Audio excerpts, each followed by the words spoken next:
Hi, my dear friends and family. So, today this video is very special, and I promise that it will change your watercolor concept. So, sometimes we use so many colors, we don't know actually the color theory. So, this is my request to everyone. Please try to go through the color theory a little bit so that whenever you are doing coloring for watercolor painting or any kind of medium, your color composition should be perfect. But here I am using some cool color like purple, blue, burnt umber. So I will maintain the theory in my entire painting from the beginning to the end. So here I am using a big flat brush to create the beautiful texture. This is very odd to watch, but this kind of big brush for a small paper. But believe me, this is a fantastic brush to create this kind of effect. So this is a valley, this is a rocky, mountainy like a surface, very rough. So that's why I use a burnt umber and a little bit blue for the dark. And now I'll change the brush and I will finish the entire painting with this flat brush. This is Indian flat, and I am using olive green and a little bit brown to make the bushes and the trees on the top of the hill.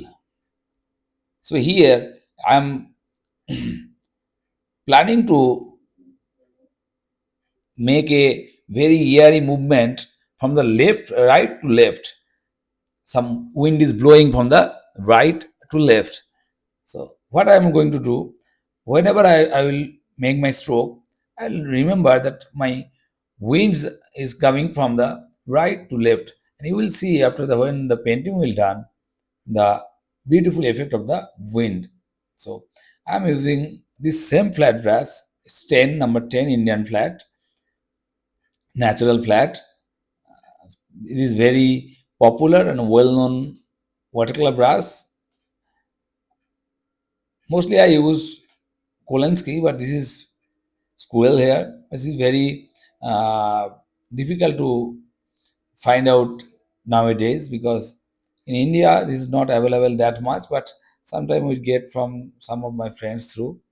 So now you can see the movement of the trees from the right to left because the wind is blowing from the right to left. This is very important because you are doing landscape, you are playing with the nature. Uh, so it's very important to create perfect movement. Movement is one of the important, very important composition element in your painting. Movement will make your painting more beautiful and eye soothing.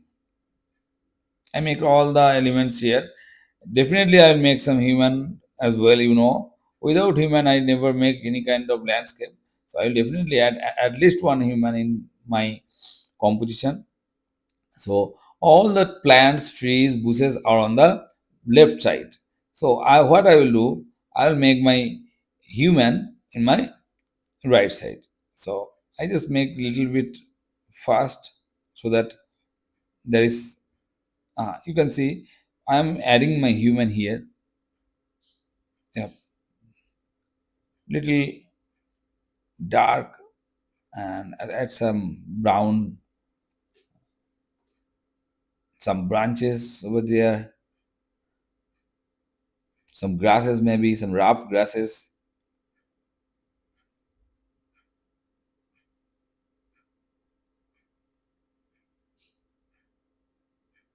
some birds, some small elements. Those all elements will make your painting more beautiful and will make you happy. Thank you so much for watching and take care and do practice. Thank you. Thanks a lot.